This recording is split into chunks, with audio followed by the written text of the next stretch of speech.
a Engenho e o Guarapuvu. Mas, André, como que a gente vai fazer os negócios se a gente não sabe, tipo, jogar vôlei, basquete, etc? É porque vocês iam aprender. Esse é o problema. Vocês iam aprender, e daí vocês iam poder escolher. Oi, agora tá gravando. Vocês iam poder escolher. André, mas eu tô perguntando dos jogos internos. Mesmo. Ah, Acho tá, que os vai jogos dar pra internos, fazer. é outubro, tem outra história. Talvez assim, até outubro. Vamos ver como é que vai ficar aí. Agora, a gente viu o aumento dos casos, né? E eu vi uma reportagem em que eles falavam que estão fechando outras coisas agora, né? Então, é isso. Os internos pra quando, prof?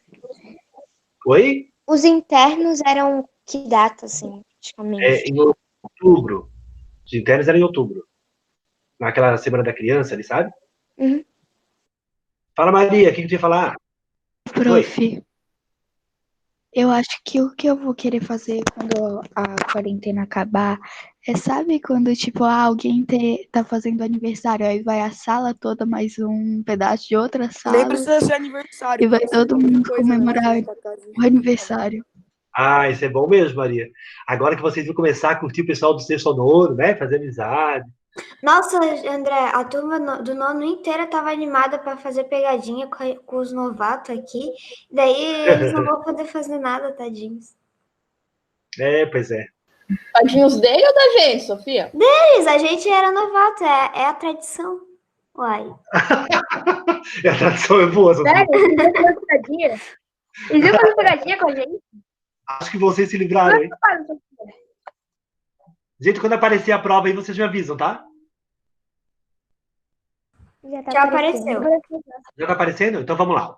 A gente vai fazer a revisão do conteúdo, né? E a correção da prova, também online, para vocês verem aquilo que acertaram, corrigirem aquilo que não conseguiram fazer. Essa prova, eu acho que foi um pouquinho mais difícil para a turma, né? Porque assim, o resultado não foi, pelos gráficos, o resultado não foi tão bom.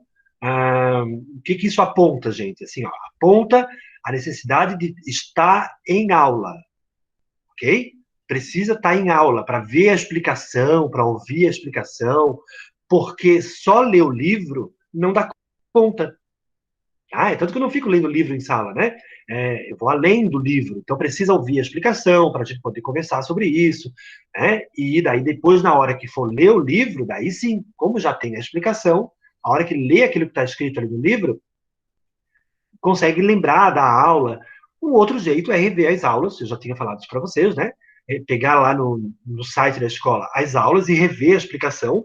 Isso ajuda, isso é uma vantagem do ensino online, né? Que agora está gravada a aula, vocês conseguem ver. Então, para as próximas avaliações, não sei até quando a gente vai ficar dessa forma, mas é provável que durante um tempo ainda, revejam as aulas, revejam as explicações, tá? E estejam mais presentes, que daí vocês vão ver explicando, fica mais fácil de acompanhar.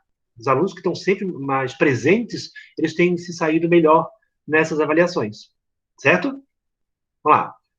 As ordens das questões são diferentes, cada um de vocês recebe as questões numa ordem diferente e as alternativas também numa ordem diferente. Mas vamos ver como que é essa minha aqui, ó. Os assírios, povo que dominou a Mesopotâmia, tinha como característica, não sei se vocês conseguem ver o meu quadro. Conseguem? Mais ou menos. Não, mais ou menos. Os assírios eram aqui em cima, lembra? A Mesopotâmia é dividida em Caldeia e Assíria.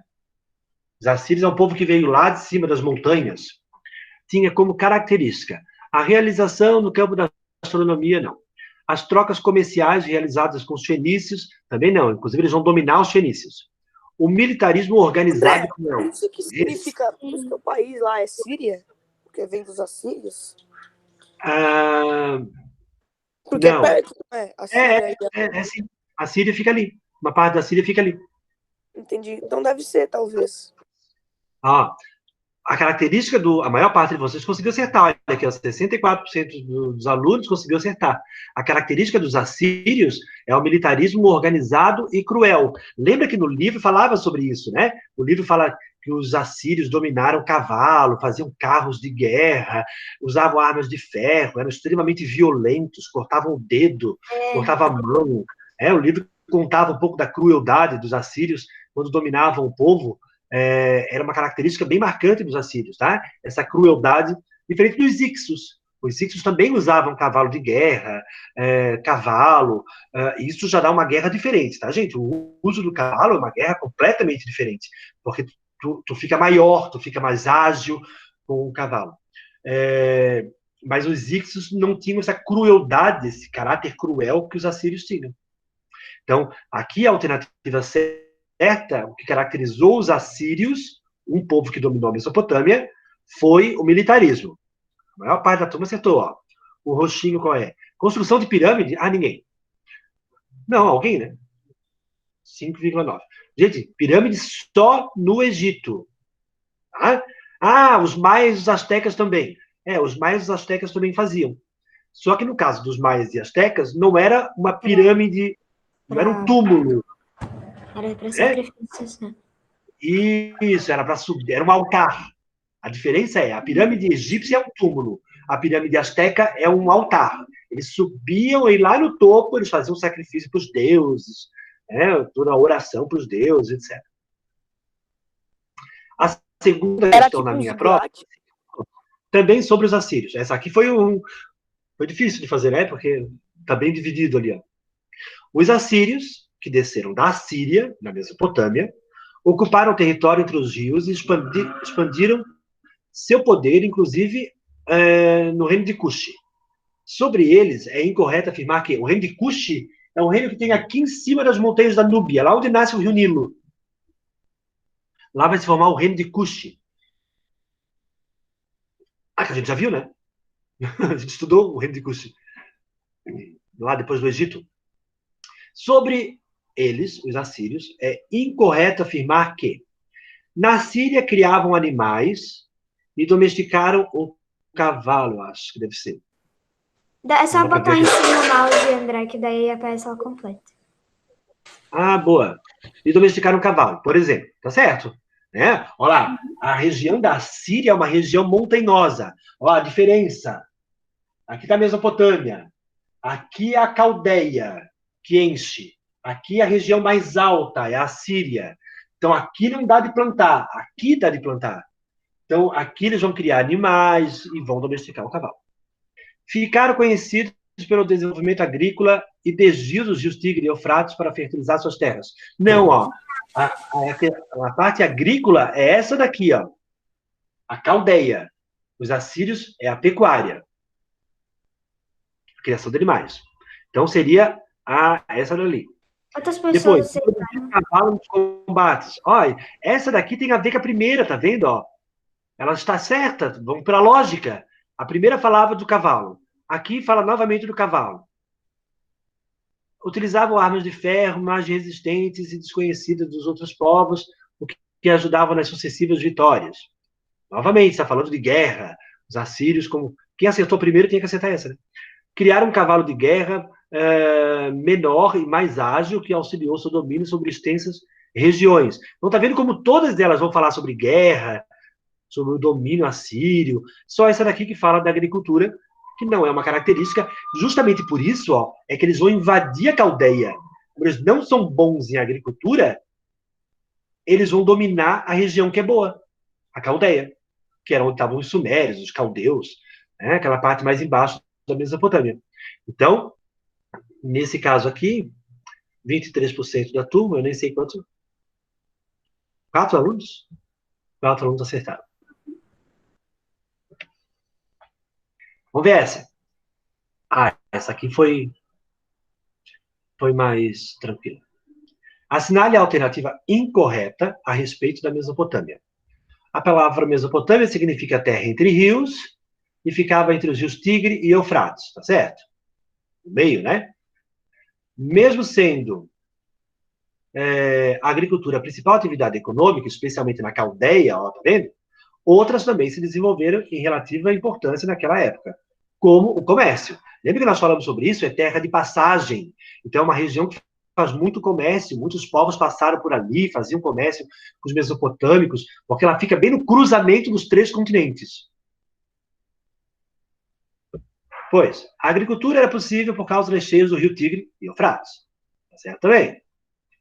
É que nem o Nilo, enche na época do verão e da primavera. Depois, o rei, posto mais alto da pirâmide social, exercia o poder político, militar e religioso. O rei era também um sacerdote, né? Era um sumo sacerdote, a gente chama. Vamos ver o que está errado nessa. Sendo uma região de passagem, era um lugar altamente inseguro. Tudo bem. Mas a manutenção de grandes exércitos, o que é manutenção? O que é isso? De mudar? De manter, de pagar. Ah, Tá? Mas a manutenção de grandes exércitos impediu que a região fosse alvo de outros povos. 4 povos invadiram. Vários povos invadiram, né? Olha lá, começaram os sumérios, depois vieram os caldeus, os assírios, os persas, os médios, vários povos vão invadir a Mesopotâmia. Aliás, nós começamos a aula falando sobre isso. Essa região é uma região que vive em guerra até hoje. Né? Naquela época, por causa da água, da agricultura. Hoje, por causa do que mesmo? Petróleo. Petróleo, boa. Hoje em dia, os países brigam por conta do petróleo. Então, essa que está errada, ela começou certa. É uma região de passagem, muito insegura, mas nunca foi invadida. Não, né? Foi invadida por vários povos. Aliás, tinha uma questão que falava sobre isso, né? A sequência dos povos que invadiram a Mesopotâmia. Sobre a escrita mesopotâmica, essa aqui estava fácil, olha lá. 82% da turma conseguiu acertar essa. Essa aqui foi dada, né, gente? Presente. Era feita em argila, beleza. Os bloquinhos de argila que eu falei que tinham, né? Em argila molhada eles faziam. Surgiu da necessidade de registrar a contabilidade da administração nos templos. Tá certo? Ela surgiu dentro dos templos para ver quanto que foi doado pelo povo. Era feita numa espécie de papel denominada papiro. Gente, papiro é de onde? Do Egito. Do Egito, é uma planta típica do Nilo. Tá? E papiro não é papel. Ainda são coisas diferentes. Tá? Papiro é o caule de uma planta, que eles abriam aquele caulezinho, que era fininho, assim, ó, eles abriam e ele é todo entrelaçado, secavam e usavam ele para escrever. Foi inventada pelos sumérios, tá certo? É uma escrita pictográfica, é um desenho, e era denominada de cuneiforme, tá certo? Também por causa do instrumento, né? Que era chamado de cunha. Isso aqui foi de boa. Isso aqui mais ou menos, a metade da turma. Assinale a alternativa incorreta com relação à relação entre geografia da Mesopotâmia e a história. Vocês já devem ter percebido, caros alunos, que eu sempre faço a relação da geografia com a história. Uhum. Né? No Egito também teve a relação entre a geografia e a história. O Egito ficava protegido pela natureza. E o que isso trouxe de benefício e de malefício, como consequência dessa localização. Na Mesopotâmia, a mesma coisa. Ó. Essa localização, terra de passagem, tem benefícios e consequências que não são tão positivas. A gente vai começar a falar dos fenícios. Os fenícios são nessa região aqui, ó, bem aqui assim, ó, onde hoje fica o Líbano. Os fenícios, nós vamos também falar sobre a relação entre a geografia e a história. Vocês vão ver que é completamente diferente do Egito, da Mesopotâmia, do reino de Cush. A Mesopotâmia, os fenícios vão ter uma geografia diferente da Mesopotâmia. Por isso, vai ter um povo com características bem diferentes. Então, comecem a prestar atenção nessa relação, tá? Geografia e história. Inclusive, o trabalho que vocês vão fazer em breve tem a ver com isso. Vamos lá. O que está incorreto com relação a isso? A Mesopotâmia ficava numa terra de passagem, entre os 3 continentes, sendo desejada por muitos povos que ali passaram, por isso foi constantemente invadida. Tá vendo? Essa daqui já elimina aquela alternativa lá de cima. A região do sul da Mesopotâmia, chamada de Caldeia, era bastante fértil por causa das enchentes do rio Tigre e Eufrates. Olha lá, a Caldeia é essa parte que enche. A Síria é a parte que não enche. Por ser uma região de passagem, os mesopotâmicos desenvolveram o comércio, negociando com os povos que por ali migraram. Tá certo também, ó, uma região de muito comércio. A Mesopotâmia pode ser dividida em 2 partes, entre os rios. A Caldeia, a região fértil, e a Síria, a montanhosa. Tá certo também. Quem pegou a aula para rever, essa era uma questão que estava lá na aula. Essa não está no livro, por exemplo. A cultura sumeriana não foi influenciada pelos diversos povos que por ali passaram. Gente, vamos pensar aqui, ó.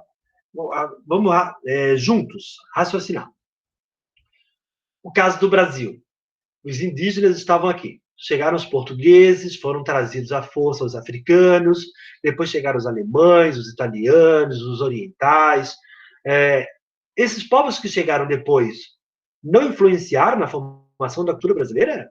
Claro que influenciaram. Óbvio, né? Então, vamos pensar quantas palavras a gente usa que são de origem indígena, africana, a língua portuguesa que a gente fala, mas também tem palavras, inclusive do inglês, que estão chegando agora há pouco tempo, por causa do comércio mundial. Todos esses povos vão formar a cultura brasileira. Será que esses povos que invadiram a Mesopotâmia não influenciaram ali? Impossível, né? Então, essa aqui está errada. Todo lugar que tem que é formado por muitos povos, esses povos vão influenciar. Olha que interessante, porque mesmo quando traz como escravo, o africano veio para cá escravizado. Mesmo no papel de escravizado, ele influencia na cultura daquele lugar.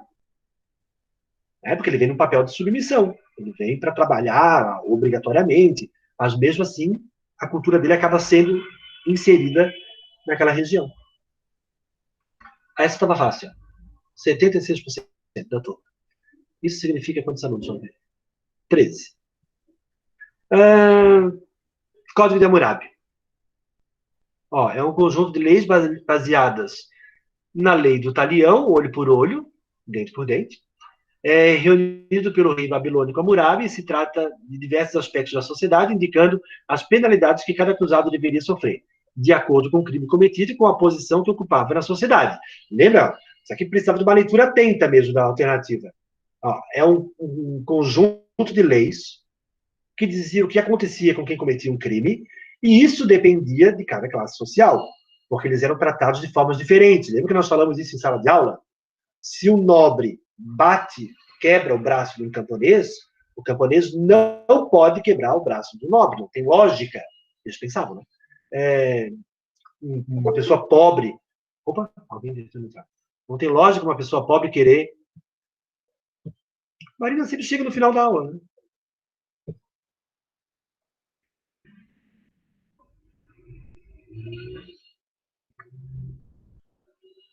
Entrou, Marina? Marina, dá para acordar mais cedo para chegar na aula no horário? Tá. É que eu tava eu acabei perdendo o horário, desculpa. Olha lá, vamos ver a primeira alternativa. Diz assim, foi um sistema de escrita criado pelos babilônicos para tornar a mensagem sobre posicionamento de tropas e armamentos indecifráveis para os exércitos inimigos. Gente, a gente falou sobre isso? Não. Ele nem falou sobre isso. Código para mensagens indecifráveis. Isso é coisa lá da Primeira Guerra, Segunda Guerra Mundial. Aliás, é por isso que surgiu o computador. Para decifrar os códigos do exército alemão, os ingleses criaram uma máquina que pegava aqueles códigos e transformava aquilo numa mensagem mais rápido. O computador surgiu para isso, sabiam? Na guerra. Na Segunda Guerra Mundial. A segunda, foi um sistema de escrita criado pelos babilônicos para tornar a mensagem sobre... Estou na mesma. Trata-se de uma coletânea de leis dos hebreus. É dos hebreus? Não. Não, né, gente? É dos mesopotâmicos. Os hebreus é aquele povo que foi lá para o Egito, do Moisés, mais tarde de Jesus. A terceira. Essa a gente já leu. A próxima. Trata-se de uma pedra encontrada por arqueólogos franceses no Egito. Dito o Código de Hammurabi no Egito? Não, né? E a última, essa ninguém nem assinalou, graças a Deus. É um livro egípcio. Pronto, só para por aqui. Não é egípcio, é mesopotâmico. A gente está falando de Mesopotâmia, não pode ser egípcio. Essa aqui foi mais polêmica. Aqui o negócio foi mais dividido. Olha lá. 29, 29, 23. Vamos ver. Sobre o povo sumério, e sua forma de organização política e religiosa, podemos afirmar que, vamos ver, todas as cidades eram governadas por um único rei e eram monoteístas, ou seja, acreditavam em um único Deus. O que está errado? Eles não eram governados, cada cidade tinha um governante. E eles Boa! eram politeístas. Ótimo, vai lá. Oi. Ô, professor, mas eu coloquei essa e daí, depois da prova, eu fui ver qual eu acertei e errei e fui ver no livro, procurar se tinha a resposta das que eu errei. E eu fui ler no livro e eu achei que tava falando do... Eu até marquei o lugar. Se quiser, eu posso pegar o livro também. E eu achei que tava falando que eles tinham... Cada cidade era governada por um rei e eles tinham um único Deus. Um único Deus? Então, foi bem depois que eles ficaram todos num único rei. Não, olha, os Mas- mesopotâmicos não, eles eram politeístas. Eles eram Os politeístas. únicos que vão ser monoteístas são os hebreus, que inclusive vão aparecer na história a primeira vez na Mesopotâmia, tá? Mas os únicos que são monoteístas são os hebreus. Inclusive, é uma característica que quando a gente estuda esses povos antigos, a gente sempre fala isso, ó, é tudo politeísta. Os únicos, os primeiros a falar de monoteísmo vão ser os hebreus. Inclusive, Vi, tem uma época, eu acho até que eu falei isso em aula, tem uma época que um sacerdote sumério, que era bem poderoso, porque os sacerdotes eram muito poderosos, porque recebiam muita oferenda, né? Ele vai tentar criar um monoteísmo na Mesopotâmia, mas não deu certo. Igual Amenófis IV tentou lá no Egito. A reforma religiosa para transformar o Egito em monoteísta, e a gente já estudou isso, né? Notem como é interessante, olha lá, a influência dos hebreus. Os hebreus passaram pela Mesopotâmia e influenciaram esse sacerdote. Os hebreus falando de um Deus só, né? Os hebreus deviam ser vistos como os estranhos, tá? Porque todo mundo é politeísta, esses caras vão falar em um Deus só. Eles eram os estranhos. Depois os hebreus foram para o Egito. E lá influenciaram o Amenófis IV na ideia de monoteísmo. Mas eles são politeístas, tá? A tentativa de reforma religiosa não deu certo nem no Egito, muito menos na Mesopotâmia. É tanto que os livros falam sobre isso. Posso Oi? ler a parte que está escrito isso no livro? Pode. É aqui, ó. Cada uma dessas cidades possuía um governo próprio e independente. Cada cidade possuía uma divindade protetora e um rei. Ah, tá, eu entendi. É assim, quer ver, Vi? Existem vários deuses. Mas na cidade de Ur, o deus principal é o Tal, Lagash. Na cidade de Uruk, é o deus Tal. Existem vários deuses, mas cada cidade tem o seu deus protetor. Entendeu? A Fenícia também vai ser assim, ó, que a gente vai estudar agora.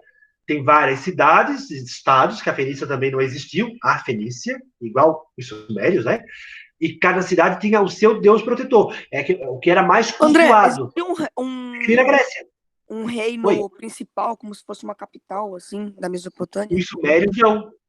Enquanto eram só os sumérios, Giovanni, essa é a questão. Enquanto eram só os sumérios, não existia um rei, não existiu a Suméria. Existiam cidades e estados. Foi a nossa primeira aula sobre a Mesopotâmia. Cidade-estado é assim, quer ver? Ó, cada cidade é um país. A única coisa que eles têm em comum, ou as únicas coisas que eles têm em comum, é a língua. Eles falam a língua suméria. Eles têm uma cultura muito parecida, né? Os deuses são os mesmos, ainda que cada cidade tenha o seu deus principal, mas cada cidade tem o seu próprio rei, a sua organização, os seus impostos, diferentes da outra cidade. Então é como se Florianópolis fosse um país, Palhoça um país, São José um país, Biguaçu um país, São Miguel um país, e assim fosse indo, cidades e estados. Não se juntaram para formar uma unidade. Os caldeus que vão dominar depois os sumérios, eles é que vão juntar todas as cidades e formar o primeiro Império Babilônico. Essa é uma característica importante, ó, porque Os sumérios não criaram a Suméria, os fenícios não criaram a Fenícia e os gregos não criaram a Grécia. Não existia a Grécia. Quando a gente fala, os gregos, a Grécia, não existia a Grécia. A Grécia é uma coisa bem moderna, assim, de unidade. As cidades-estados gregas, as polis gregas, que eram cidades-estado, eram bem diferentes, inclusive. Atenas e Esparta eram muito diferentes. Atenas, democracia, filosofia, cidadania. Esparta era altamente violenta, monarquista, aliás, diarquista, tinham 2 reis. Completamente diferente. Uma tinha rei e outra tinha presidente. Então, são cidades-estados, a gente chama. É o conceito de cidade-estado que é importante aqui. Vamos ver essa aqui. Todas as cidades eram governadas por um único rei. Não. Aí. Cada cidade-estado era governada por um rei, e eles eram monoteístas, então não. Cada cidade era governada por um rei, que também era o principal sacerdote, e eles eram politeístas, ou seja, acreditavam em vários deuses. Então, essa daqui, ó, a verde. Olha como a verde e a amarela, a laranja, certo? Ficaram ali mesma quantidade de alunos. Uhum. É a última, não. Opa, me perdi. Aqui. Essa aqui, só a questão, já é um texto, né? Vamos lá. A Mesopotâmia é uma região de clima quente e seco e com uma vegetação pobre. Porém, a presença dos rios Tigre e Eufrates possibilitou a formação de uma sociedade complexa. Olha que legal, como você já sabe o que é. Sociedade complexa. Que se desenvolveram tendo por base a agricultura e o pastoreio. Entre os povos dessa região, podemos citar. Os povos que dominaram a região. Olha lá, é a roxinha mesmo. Sumérios, acádios, amoritas ou amorritas, assírios e caldeus. Essa daqui, gente, era só saber o primeiro. O primeiro vocês sabiam, os sumérios. Mas também tinha sumérios na verde. Okay. Não, mas aqui é a sequência dos povos que dominaram. Está na sequência certinha. Primeiro foram os sumérios, depois os acádios, amorritas, assírios e caldeus. Depois, a próxima, tem mais 2, eu acho. Sobre Hammurabi e suas realizações, assinale a alternativa incorreta. Que horas acaba essa aula? Não sei, 9h10. Gente, que horas acaba essa aula? Alguém me ajuda? É 9h05. Tá acabando. Então, sobre a Hammurabi, sua obra mais importante foi a construção do Jardim Suspenso da Babilônia. Quem foi que construiu o Jardim Suspenso da Babilônia? Foi o Carolaniga Honra. O rei Rabi-Zuhata. Esse mesmo, o Nabucodonosor, que construiu o Jardim Suspenso da Babilônia para a esposa dele, que era da Fenícia, que era uma princesa fenícia, morria de saudade da terra dela. E daí ele construiu um jardim suspenso com as plantas que ele mandou trazer lá da região. Mesopotâmia é o nome que os gregos davam para essa região que estamos estudando. O que significa? Essa é fácil, hein? Terra entre rios. Terra entre rios. Meso é meio. E potamos, lembram? Quem assistiu a aula... Hipopótamo que fica no rio. Estudar, a gente começou falando sobre isso. Potamos, que animal tem essa palavra no seu nome? Hipopótamo, por causa do rio. Potamos é rio. Meso, meio, entre, terra entre rios. Certo? Certo. Já perceberam que se assistir a aula novamente, dá para ir bem na avaliação? Uhum. Então, o jeito de estudar é assistir a aula novamente. O André, nessa última, até colocou. Essa é fácil, hein? Pois é. Essa aqui, eu já não tinha mais criatividade. Essa vai ser um presente. Bom fim de semana, galera, André. ainda vai dar para começar a aula. Não vai dar para a gente começar a Fenícia. Deixamos para a próxima aula. Fica aí o suspense da novelinha nos próximos capítulos desse novo personagem que vai entrar na história. Tchau. Tchau. Ok? Tchau, gente. Boa semana, continue Tchau. cuidando, lavando as mãos, usando máscara quando sair. Tchau. Use a minha- Tchau. Beijo, até lá, até a próxima aula.